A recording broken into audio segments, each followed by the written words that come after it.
Nobody sent a warning. No breaking news alert. No emergency broadcast. No president standing at a podium telling the American people that something fundamental had shifted. The world just kept moving. And at some point, without a single headline announcing it, the rules that America had written, enforced, and defended for 8 decades quietly stopped being followed. And now, you're watching the bill come due. Iran is firing missiles at energy installations across the Gulf. Russia sent oil tankers to Cuba, 90 miles off the coast of Florida, in open defiance of a U.S. blockade. The Strait of Hormuz, the narrow passage through which 30% of the world's oil moves every single day, is partially shut. Oil crossed $108 a barrel. And inside Washington, people who helped build this administration are starting to ask questions they never asked before. How did we get here? That's the question nobody in power wants to answer honestly. Because the honest answer isn't about Iran. It isn't about Russia. It isn't about any single enemy or any single decision. The honest answer is about something that happened slowly, quietly, over decades. Something that was never put on the evening news. Something that got swept under the rug again and again, by administration after administration, Democrat and Republican alike, until the rug ran out of room. To understand where we are right now, you have to go back further than last week, further than this war, further than this presidency. You have to go back to a moment when the United States stood at the peak of something no country in history had ever quite achieved. The end of the Cold War, 1991. The Soviet Union collapsed. The Berlin Wall had already fallen. And suddenly, America found itself in a position that had no historical precedent. The sole superpower. The undisputed architect of global order. The country that set the rules, enforced the rules, and largely benefited from the rules. What happened next was supposed to be the beginning of a new era. And in many ways, it was. Democracy spread. Markets opened. More people were lifted out of poverty in the decades that followed than in any comparable period in human history. The American-led order, for all its flaws, created a framework that held the most destructive impulses of rival powers in check. But something else also happened. Something quieter. Something that wasn't celebrated at any summit or announced in any speech. America started believing its own story a little too completely. The assumption took hold, not all at once, but gradually, that dominance was permanent. That other countries would always need America more than America needed them. That the rules would hold because America said they would hold. That the deterrent would work because it always had. That the world, having seen what American power could do, would simply adjust. Nobody asked the harder question. What happens when the world starts adjusting in a different direction? The dirt got swept under the rug many times, in many different ways. In the early 2000s, the invasion of Iraq, justified by intelligence claims that turned out to be wrong, cost the United States something that money cannot buy and military hardware cannot replace. Credibility. Not just with enemies, with allies, with neutral countries that had looked at Washington as something close to a reliable anchor. When no weapons of mass destruction were found and the war stretched from months into years into a decade of insurgency, the message that reached capitals around the world was not the one Washington intended to send. The message was, America can be wrong.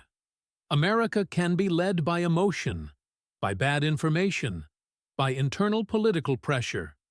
America can start something it cannot finish. That message landed, and it was filed away. Then came Afghanistan. 20 years, the longest war in American history. Hundreds of billions of dollars, thousands of lives. And in the end, the Taliban walked back into Kabul in a matter of days, wearing American-made equipment, taking over a country that 2 decades of occupation had failed to fundamentally change. The images of that withdrawal traveled around the world at the speed of a social media post. They were also filed away. Then came something subtler, but perhaps more consequential than either war. America turned inward. Not once. Multiple times. The financial crisis of 2008. The political fractures that deepened through the 2010s. The pandemic.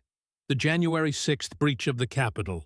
Broadcast live to every government intelligence service on the planet. The rise of domestic division so visible, so loud, so consuming, that America's attention was pulled away from the international stage in ways that rivals noticed and began to quietly exploit. While America was busy with itself, others were building. China built. Quietly, systematically, with a patience that Western democratic cycles rarely allow. China built ports in Africa, roads in Asia, financial relationships across the global South. The Belt and Road Initiative connected 150 nations to Beijing's economic orbit, while Washington debated infrastructure bills. China's GDP approached American levels. Its military modernized at a pace that alarmed every analyst paying attention. And Beijing did all of this without firing a shot, without a single declaration of war, without giving America a clean moment to respond. Russia rebuilt its military and its appetite. After 2014, when Crimea was annexed, and the response from the West was sanctions and strongly worded statements, Moscow took note of exactly how far it could push. In 2022, it pushed further. The invasion of Ukraine was, among other things, a test of whether the rules still held, whether the architecture of post-Cold War order had teeth. The answer was complicated. The West responded with more resolve than Putin expected. But the test itself, the willingness to attempt it, told a story. The story was, the rules can be broken, and the breaking has a price. But it's a price some are willing to pay. And Iran? Iran spent those same decades building something that doesn't show up cleanly on a military budget report. It built networks. Militias in Lebanon, Syria, Iraq, Yemen.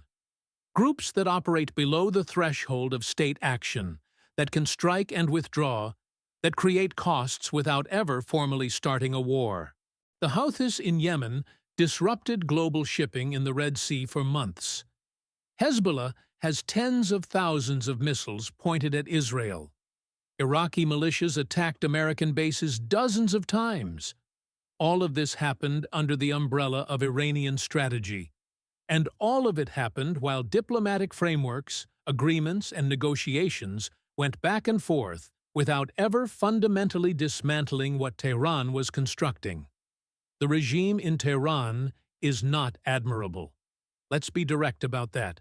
A government that fires missiles into civilian infrastructure, that funds proxy groups that kill people who have nothing to do with any political dispute, that executes its own citizens for dissent, that is not a regime deserving of sympathy or romanticization, but understanding how it built its current capability is not the same as endorsing it. You can look clearly at a threat without cheering for it, and the threat is real. The capability is real. And the capability existed long before last week. Now we are in the 20th day of a war that nobody seems to have a clean plan to end. Iran attacked Ras Laffan in Qatar. That's the largest liquefied natural gas complex on Earth. When missiles hit that facility, they didn't just hit Qatar. They hit every country in Europe that depends on LNG to keep the lights on through winter. They hit every factory in Asia that runs on gas. They hit every family that pays an energy bill. Iran declared that 5 specific energy installations across Saudi Arabia, the UAE, and Qatar are now, in their words, legitimate targets. They published evacuation warnings for the surrounding areas. Sirens went off across the Gulf on the 20th day of the war. Ships caught fire in UAE waters. Gas processing units in Abu Dhabi went offline after being bombed. Saudi Arabia shot down Iranian drones headed for gas fields. The Strait of Hormuz is already partially disrupted. The Iranian parliament voted to authorize its closure. The final decision rests with the supreme leader. But the fact that the vote happened, the fact that it is now a live option being formally considered, that alone moved markets in ways that affect every person who buys gas or groceries. 21 million barrels of oil per day move through that strait. There is no alternative route. If it closes, there is no workaround. The world simply gets less oil, pays more for what remains, and absorbs the economic shock through inflation, slowdown, and political instability. The last time something comparable happened, in the 1970s, the United States had far more domestic production capacity as a buffer. And even then, the economic damage lasted years. Russia is watching all of this, and Russia is not staying neutral. Officially, Moscow has not entered the war, but 2 oil tankers loaded with Russian petroleum are headed to Cuba. Cuba, which the United States blockaded. Cuba, which is 90 miles from Florida. Cuba, where in 1962 the world came 13 days from a nuclear war.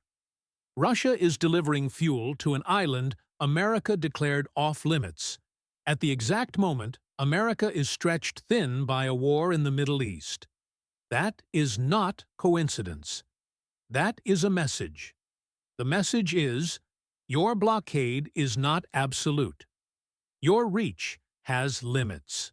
While you look east, we will move west. And there is not much you can do about both at the same time.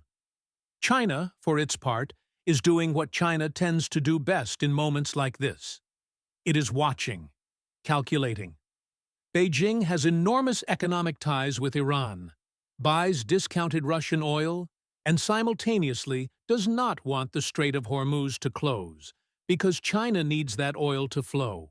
So, China sits in a position of maximum leverage and minimum exposure, allowing others to exhaust themselves while quietly continuing to build the relationships and infrastructure that will matter when the dust settles. Analysts at Al-Monitor described Russia and China's position as cold calculation. That is exactly right. Neither country is making emotional decisions. Neither country is responding to internal political pressure the way democracies do. Both are playing a longer game than any election cycle allows. And inside the United States, the cracks are showing. The director of the National Counterterrorism Center resigned. He did not leave quietly. He wrote a letter stating that Iran did not represent an imminent threat to American soil, and that the war had been launched under what he called external pressure. That phrase, external pressure, landed in Washington like a grenade with the pin already pulled. Because what it implies is a question that a significant portion of the American public is now asking out loud. Did America go to war because it chose to, or because someone else needed it to? The president dismissed the resignation, said the official was wrong, but the dismissal didn't stop what happened next. Conservative commentators, podcast hosts, media figures who were part of the coalition that put this administration in power started raising the same questions. Not from the left, from within the base, asking whether this is another Iraq, another Afghanistan, another long, expensive conflict that begins with certainty and ends with exhaustion. That internal fracture may be more consequential than anything happening on a battlefield, because foreign adversaries read American politics as carefully as they read military assessments. When they see division, they see opportunity. When they see a public growing tired of a war before the war has found its shape, they see a reason to wait, to outlast, to keep the pressure on without ever delivering a single decisive blow. That's how these conflicts tend to go now. Not victory or defeat on a battlefield. Attrition, cost, the slow wearing down of political will. Here is what nobody is saying clearly enough. The problem is not Iran. Iran is a symptom. The problem is not Russia. Russia is an opportunist taking advantage of a moment it helped create, but did not create alone. The problem is not even China, which has been disciplined and patient and deliberate in a way that commands a certain cold respect, even from those who see it clearly as a rival. The problem is a system that ran on assumptions that are no longer true. The assumption that American military power alone is sufficient to shape outcomes. The assumption that economic pressure always works faster than the target can adapt. The assumption that allies will always be there because they have always been there. The assumption that the American public has an unlimited appetite for global commitment. The assumption that the rules of the post-World War II order are self-enforcing. None of those assumptions held forever. They started eroding a long time ago, and the dirt got swept under the rug. And then more dirt. And then more, by people who knew the rug was getting lumpy, but calculated that the political cost of lifting it was higher than the political cost of kicking it further down the hall. Now there is no more hall. Regular people in Iowa, in Texas, in Pennsylvania, in Ohio, are not responsible for any of this. The American people did not design the foreign policy that created these conditions. They did not decide to invade Iraq. They did not decide to stay in Afghanistan for 20 years. They did not decide when to engage and when to step back. They lived their lives, raised their families, worked their jobs, and trusted that the people making those decisions had a long-term plan. What is becoming clear in these 20 days of war and rising oil prices and tankers heading to Cuba is that the plan was shorter than anyone admitted. And the consequences of that are now arriving in the form of a $108 barrel of oil, a disrupted strait, a fracturing alliance structure, and a world that has spent 20 years quietly recalibrating its relationship with American power. The world didn't stop fearing America in a single day. It happened gradually, the way most important things happen. Decision by decision. Credibility gap by credibility gap. Swept under rug by swept under rug. And now the missiles are flying over the Gulf. And the oil tankers are heading to Cuba. And the people in Washington are arguing about whose fault it is, while the world watches and draws its own conclusions. The question that matters right now is not who wins this war. Wars in the Middle East rarely produce clean winners. The question is, what kind of world is being built in the space that opens up when the old order loses its grip? Because that world is being built right now, today. While the headlines chase the latest missile strike and the latest oil price and the latest political resignation. The architecture of the next era is going up quietly, in the background, the same way the previous architecture came down. Nobody sent a warning about that either. If you want to follow what's actually happening, not the noise, not the spin, not the version that fits any particular agenda, subscribe to this channel. Because this story is not over, not even close. And the next chapters will matter more than most people realize.